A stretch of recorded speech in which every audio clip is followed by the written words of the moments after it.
This video is brought to you by mywayteaching.com.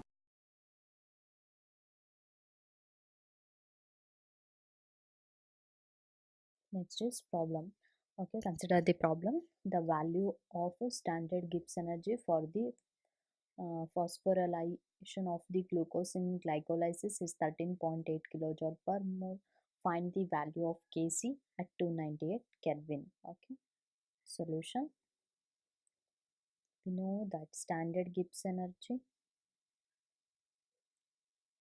is equal to 13.8 kilojoule per mole, which we can write as 13.8 into 10 raised to 3 joule per mole. Hence,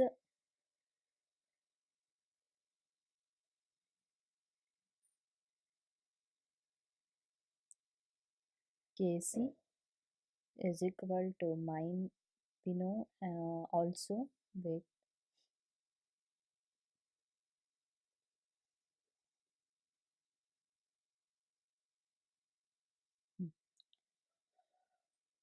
also standard Gibbs energy is equal to minus RT ln Kc, and ln Kc is equal to minus 13.8 into 10 raised to 3 joule per mole.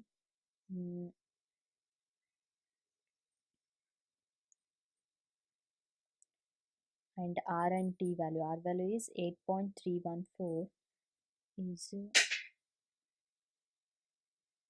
minus 13.8 into this one into 314 joule per mole per Kelvin into 298 Kelvin. So ln Kc is equal to minus 5.569. Kc is equal to e raised to minus 5.569, and Kc is equal to 3.81 into 10 raised to minus 3. Next, hydrolysis of sucrose gives sucrose plus water, which gives glucose plus fructose. Equilibrium constant Kc for the reaction is 2 into 10 raised to 13 at 300 Kelvin. Calculate the Gibbs energy at 300 Kelvin. Solution. Standard Gibbs energy formula is minus RT ln Kc, and standard Gibbs energy is equal to minus 8.314 joule per mole per Kelvin into 300 Kelvin into ln of 2 into 10 raised to 13, which gives minus 7.64 into 10 raised to 4 joule per mole. This is standard Gibbs energy. Okay. Next concept is factors affecting equilibrium. Factors affecting equilibria. In factors affecting equilibria, equilibrium constant Kc is independent of initial concentrations. But if a system at equilibrium is subjected to a change in the concentration of one or more of the reacting substances, then the system is no longer at equilibrium, and net reaction takes place in some direction until the system returns to equilibrium once again. Similarly, a change in temperature or pressure of the system may also alter the equilibrium. In order to decide what course the reaction adopts and make a qualitative prediction about the effect of a change in conditions on equilibrium, we use Le Chatelier's principle. Okay, so it states that a change in any of the factors that determine the equilibrium conditions of a system, which determines the equilibrium conditions of a system, will cause the system to change in such a manner so as to reduce or to counteract the effect of the change. So note on this principle. It states that your change in any of the factors that determine the equilibrium conditions of a system. If any changes in the factors means it will determine the equilibrium conditions of a system, will cause a system to change in such a manner so as to reduce or to counteract the effect of the change. Okay, this is applicable to all physical and chemical equilibria. This is factors affecting equilibria. Then come to the effect of concentration change. When the concentration of any of the reactants or products in a reaction at equilibrium is changed, the composition of the equilibrium mixture changes so as to minimize the effect of concentration changes.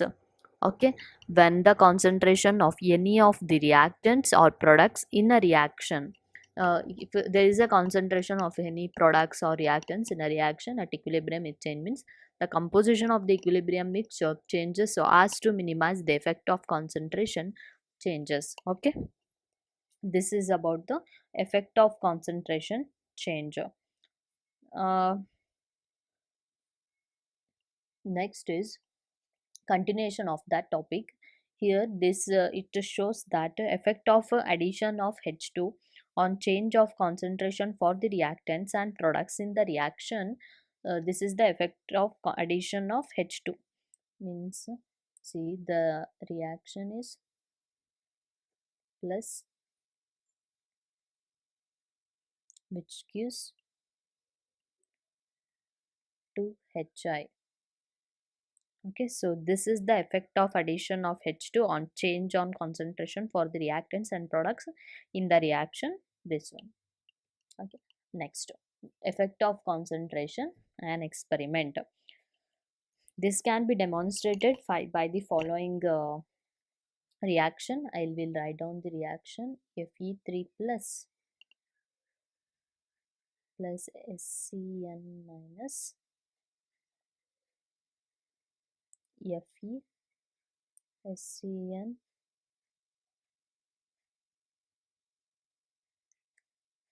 2 plus, all in aqueous.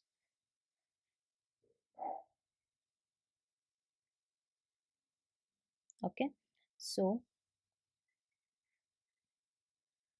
this is yellow, this is colorless, deep red. Okay, next, case is equal to Fe SCN 2 plus divided by Fe3 plus.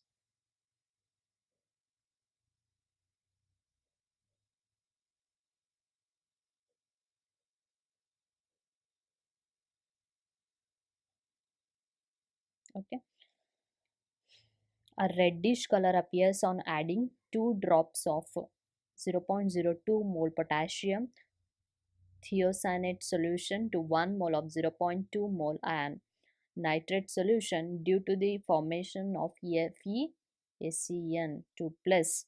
The intensity of the red color becomes constant on attaining equilibrium. This equilibrium can be shifted in either forward or reverse directions depending on our choice of adding a reactant or a product. What we are adding, reactant or product, so that is important. The equilibrium can be shifted in the opposite direction by adding a reagent that remove Fe3 plus or SCN minus when we are adding reagents.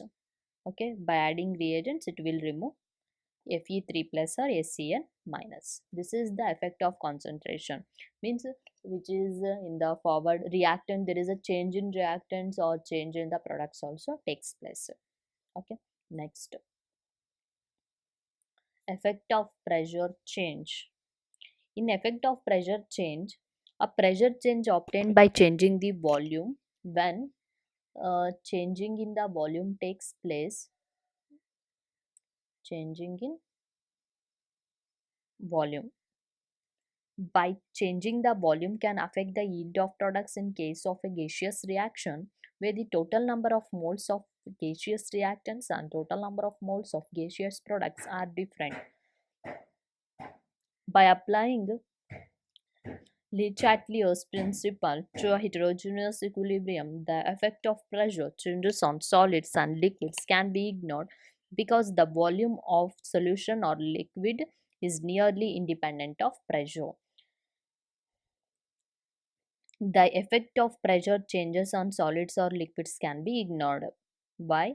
Because of the volume of a solution or liquid is nearly independent of pressure.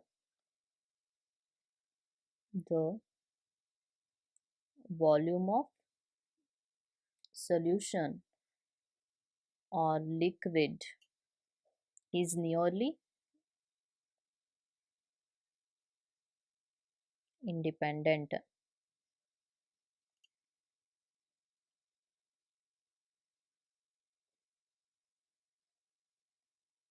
pressure. Okay, it is nearly independent of pressure. And now consider the reaction carbon monoxide plus 3H2 CH4 plus H2O.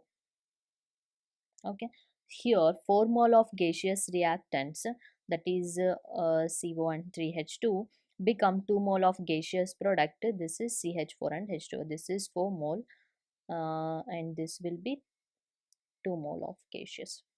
Suppose equilibrium mixture kept in a cylinder fitted with a piston at constant temperature is compressed to 1/2 of its original volume, then total pressure will be doubled.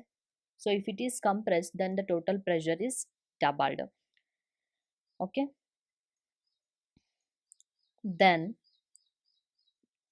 the partial pressure and therefore concentration of reactants and products have changed and the mixture is no longer at equilibrium. The direction in which the reaction goes to re-establish equilibrium can be predicted by applying Le Chatelier's principle. Since pressure has doubled, the equilibrium now shifts in the forward direction, a direction in which the number of moles of the gas or pressure decreases. No, pressure is proportional to moles of the gas. Okay, so pressure decreases, we know pressure is proportional to the moles of the gas. We know that is pressure is proportional to the moles of the gas. This can also be understood by using the reaction quotient. We know what is reaction quotient is QC. Okay, this can be understood by QC. Let carbon monoxide H2CH4 and H2O be molar concentrations at equilibrium for methanization methanation reaction. When volume of the reaction mixture is halved, the partial pressure and the concentration are doubled. We obtain the reaction quotient by replacing each equilibrium concentration by double its value. Okay, so we can write QC CH4 and this is H2O, carbon monoxide, this is H2. So as QC is less than Kc, the reaction proceeds in the forward direction. In the forward direction. In reaction, when in I will write another reaction. In reaction,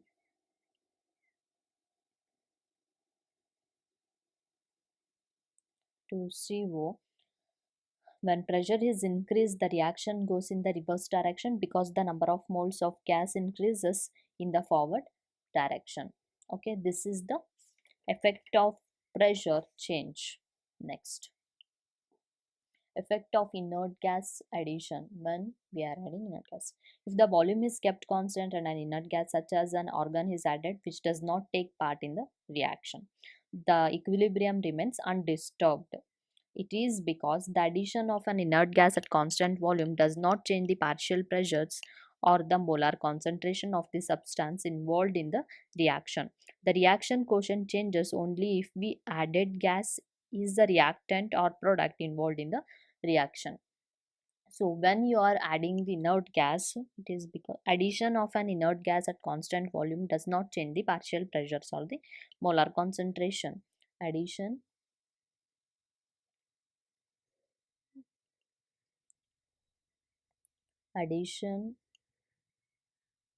of an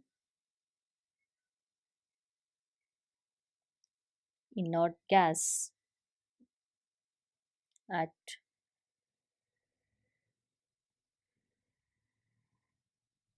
constant volume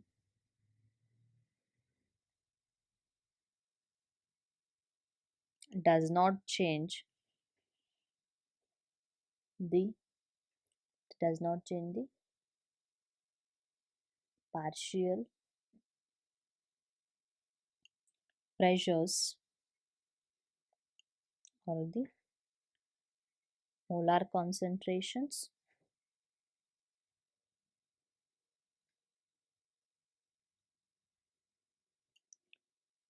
concentration of the substance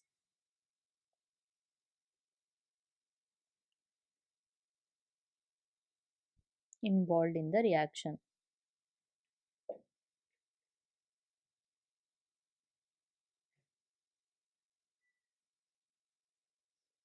Okay, so this is effect of the inert gas addition. Next is effect of temperature change. What happens in general? The temperature dependence of the equilibrium constant depends on the sign of delta H for the reaction. Okay, in general, temperature dependence of the equilibrium constant depends upon the temperature, which is depends upon the delta H for a reaction. Before going to this, whenever an equilibrium is disturbed by a change in the concentration, pressure or volume, the composition of the equilibrium mixture changes because the reaction quotient Qc no longer equals the equilibrium constant Kc. However, when a change in temperature occurs, the value of the equilibrium constant Kc has changed. So when there is a temperature change, when temperature changes, so Kc is changed. Okay, so for this there is a first point: the equilibrium constant for an exothermic reaction decreases as the temperature increases. Equilibrium constant Kc for exothermic reaction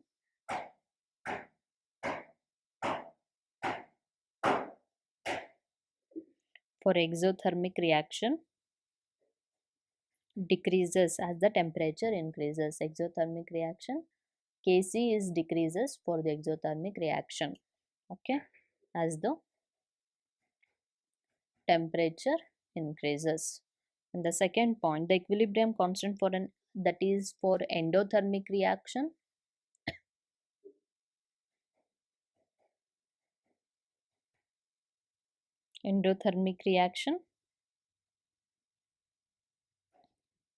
increases as the temperature decreases. This is the effect of the temperature. Okay, next, effect of temperature, an experiment. Effect of temperature on equilibrium can be demonstrated by taking the reaction that is 2 N2O4. Here delta H is equal to minus 57.2 kilojoule per mole. Okay, this is beaker 1, beaker 2 and beaker 3. NO2 gas prepared by addition of carbon, by addition of copper, turning to concentration HNO3 is collected into 5 in millitest tubes. Okay, and stopper sealed with light. 3 250 ml beakers, see here, 250 ml beakers, 1 2 3 containing freezing mixture, water at room temperature and hot water 363 Kelvin respectively are taken in this figure. Both the test tubes are placed in beaker 2 test tube for 8 to 10 minutes. After this, one is placed in beaker 1 and the other in beaker 3. So at 298 Kelvin, two test tubes are there, which is after 8 to 10 minutes, which is placed in beaker 1 and another one is placed in beaker 2. Okay. Um the effect of temperature on direction of reaction is depicted very well in this experiment. At low temperatures in beaker 1, the forward reaction of formation of N2O4 is preferred. Okay, this is in forward reaction. This is beaker 1. What happens? Forward reaction of formation of N2O4 is preferred, as reaction is exothermic here. Exothermic reaction, and thus intensity of brown color due to NO2 decreases. While in beaker 3, temperature favors the high temperature is there, that is 363 Kelvin. So high temperature favors the reverse reaction of formation of NO2, and thus the brown color intensifies. Okay, so this is the effect of temperature, and with an experiment what happens, this is 298 Kelvin, it is at low temperature, it is at high temperature. Okay,